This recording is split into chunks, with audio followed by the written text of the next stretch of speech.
Alright, I got the camper off. See, it looks a lot better already.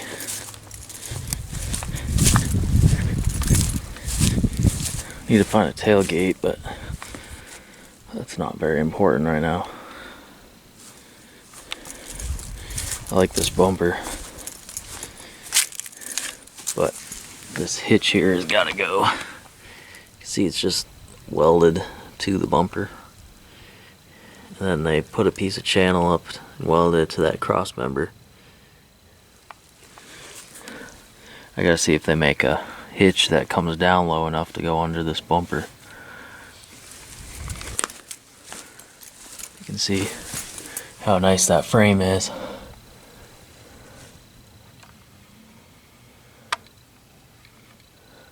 Just all surface rust.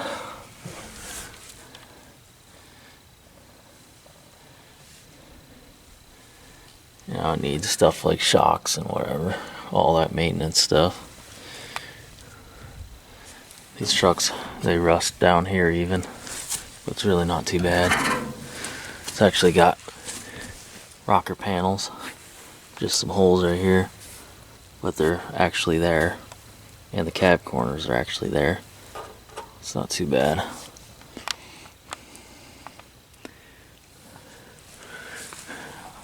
I want to try to buff this paint up. It's got a cool metallic-y. It's hard to see that, but pretty cool root beer brown color. Well, just got it on the road. So stick that on there, so it's legal.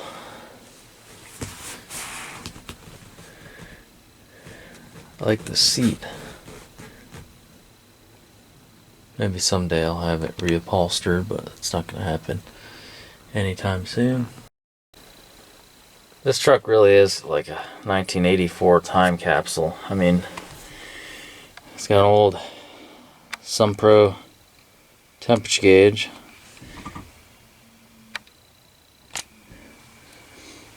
Original radio. The only ugly thing about it is that four-wheel drive shifter knob, that's gotta go. But check this out. Somebody got a little creative.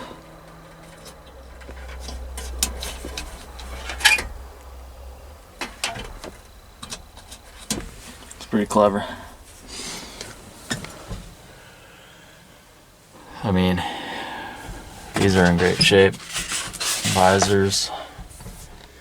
Obviously dash, a little cracked up. That's pretty typical. Speedometer tops out at 85. That's funny. They knew this 350 wasn't gonna push it any more than that. First thing I'm gonna do is, I guess, use the truck to do some chores around the yard. I gotta move some branches and sticks over to my brush pile. Hear that noise. I'm pretty sure that's a throwout bearing. That's what it sounds like anyway, but eventually I will be putting a clutch in this thing and stuff. I'm not worried about it right now. It'll be freshened right up, whatever needs to be done with the drivetrain, probably do U-joints and all that, because I'm probably going to be driving this truck, you know, on road trips, and probably going to take it all the way to New York and stuff, get some of my stuff out of storage, get my storage fees down a little bit. The way I see it is, back in the day, you know, in this case, 1984, people drove these trucks across country, so why can't you do it now?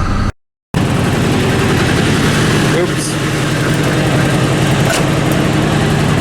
Tore up the yard just a little, that's alright. It's idling really high for some reason. The choke should be off by now.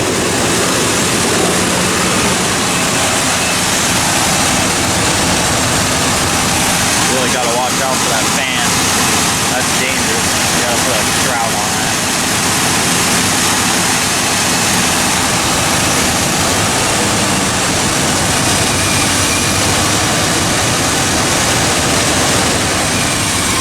Looks like the throttle linkage is sticking. stuff.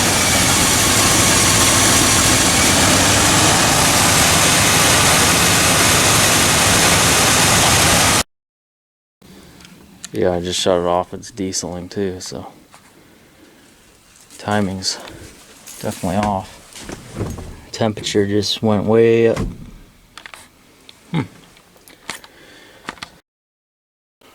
Alright, I got it in the garage. I already spotted several issues that could easily be addressed, but okay, first off, you can see that my choke is not even connected, or the choke hot wire ain't even connected. It's just taped off, and it's been taped off for a long time. Secondly, I don't think this is supposed to be just dangling in the breeze like that. Vacuum advance. That's probably a slight vacuum leak. Just a little. I already knew about that one. This could be a problem. See, it's been... You can't really see, it's kind of dark, but it's been melting on the manifold, exhaust manifold for a while. I need to replace that battery cable anyway, but that's no bueno. And then we got that. That would explain why the temperature gauge does not work. The factory one anyway. I'm sure there's many other things, but that's a start. And it's all easy stuff I can fix. I'm probably going to do away with the Quadrajet. Sorry, Mr. Heavy Chevy. I know he loves these things, but it's been a while since I had a carbureted vehicle, to be honest with you, so I'm going to have to relearn some things. But I had a 350 with a Quadrajet in my 72 before the LS swap. I did get that Quadrajet dialed in pretty good, or at least close enough, but never really was quite right, and it's probably my fault. But I think I'm going to take this off and put a Holly or an Edelbrock on it, something where I can change the jets easier and stuff like that. It's just a lot more straightforward for dumb people like me. We got several wires over here that are not connected to anything. One of those could be my right turn signal and brake light, tail light. There's nothing on that side. Then we got that lovely situation. Just a lot of little stupid stuff like that. You know, really bothers my OCD. That can easily be fixed, all of it. It's pretty simple stuff. This is a simple truck. I mean, there's so much room in here. Very little wires. It's funny. Figure out why the headlights don't work either. We got a wire randomly dangling here. Wonder where that goes to. Don't know.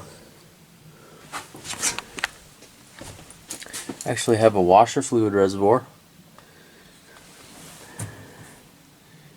Not connected to anything. Window wipers actually work.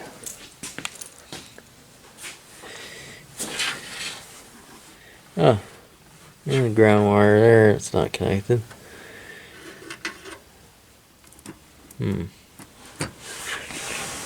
Anyway, I'm just finding stuff. That's the fun stage of first buying something. I'm finding all the things that need to be fixed.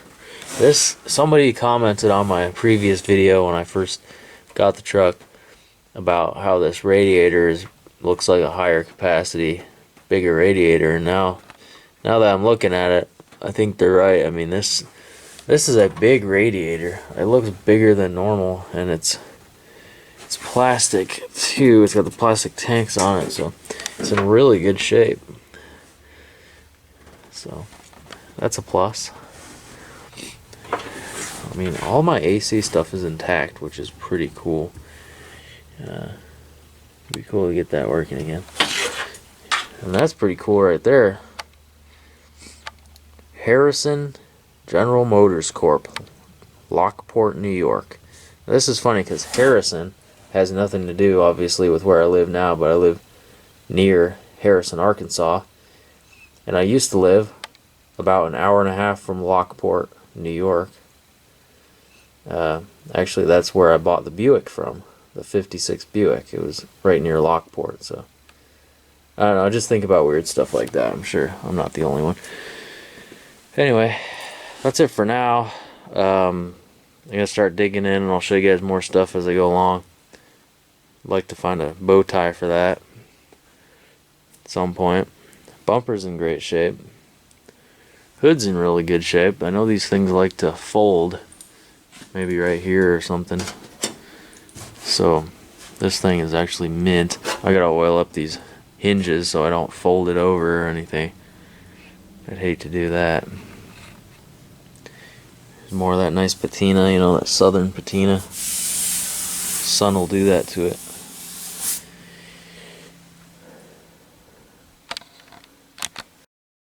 Alright, well, I guess I'm gonna take the Buick to town. Get some stuff. I need to get some more solder and shrink wrap. Gotta air the tires up. It's been sitting a while. It's been cold. Looks like we're gonna have a couple warm days this weekend.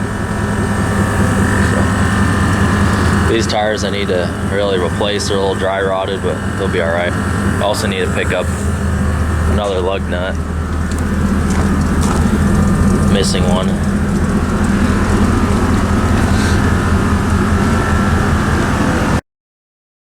Well, I had to turn around and head back home. I mean, it's, for some reason, she's getting hot, so, and these tires are rubbing really, really bad, so I'm taking them back home.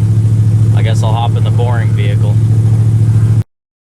Well, it looks good, but I don't think this is gonna work. It just rubs too bad on here. Messes up the tire. I'd hate to put a new tire on here and destroy it. It's already been cut here. I don't want to cut it anymore. I don't want to cut it anywhere past here, and it's rubbing here too. I mean, this 4-link system that I got going on here, this Hillbilly 4-link, 3rd gen Camaro 4-link setup. It's got a lot of movement back here, so it's just not working. I'm probably gonna have to put the other tires back on, but I'll save these for a different project, I guess. Well, it is an absolutely beautiful day in northwest Arkansas. And I figured out why this car is overheating. I don't see anything in there. It's way down. So, you know, being parked so long, it must have all, or most of it must have leaked out, which is really weird because I didn't see much of a puddle anywhere. I did have it parked in my garage on the concrete for a little while, and I knew it had a small coolant leak where the thermostat is. Very small coolant leak. And then I parked it on the gravel in my other garage here, and it must have leaked out at that point. I find it kind of strange. It's like probably a good gallon. Alright, now I'm kind of all over the place trying to check out different things, see what I gotta do. But this bolt here is stripped out, so you can't screw it in to bring this headlight up. You can see it's angled way down. So what I think I'll do is see if I got a bolt that'll fit on the other side of it. It's just got this flimsy little metal nut thing, whatever you want to call it, that comes through the core support, and it's just stripped out there. So if I got a nut that'll fit this bolt, I can just put it on the other side and bring her in and straighten this out, and then try to figure out why the headlights aren't working. Kind of need those. especially this time of year when it's dark all the time. I want to give you guys a closer look at the rust on this. It's really not bad. I mean, this is the worst of it back here. You know, it's actually got fenders, got some here, got a couple holes up here. This is clean right in this corner. Check out the bottom of the doors. I think both sides look like this, and these are the original doors for sure. Rocker panel just has that hole in it right there. Cab corner, it's got that hole. Passenger side floor is mint. It's all original steel. I mean, it is nice. It's the nicest square body. Nicest original square body I've seen in a long time.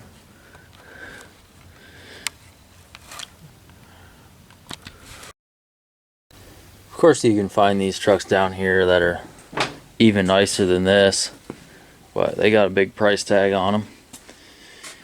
But trucks that are in this good a shape in New York, that are all original, are just unheard of. Down here in Arkansas, you know, you can find them. Got that hole here, some damage to the bedside, just not too bad. I might try to bang some of that out, and someday I might replace this quarter. It wouldn't be a hard job to do. The hardest part would be trying to match up this paint, because I wouldn't want it to stick out, end up looking worse than it does. But look at this. I mean,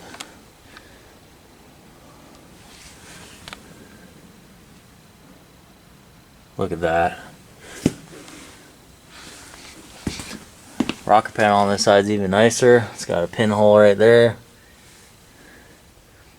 Cab corner looks about the same.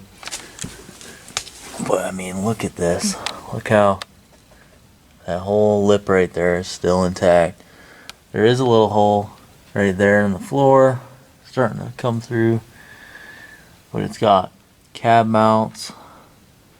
That one's probably the rustiest. You can see it's got actually got a hole in it there and stuff, but it's really a nice truck overall. It's, like I've said in my other video, I'm not really going to be doing any metal work on it. Like, I might fix that, but it's going to be, you know, just going to stay a work truck. I'm going to try to polish this paint up. I think it'll polish up pretty nice. Nice patina. It's going to be all mechanical stuff I'm going to be doing to it. I need to find a tailgate for it. Be cool to find the same color, but that's alright. I'm probably going to get one that's a different color, most likely, and that'll kind of add to the character of it.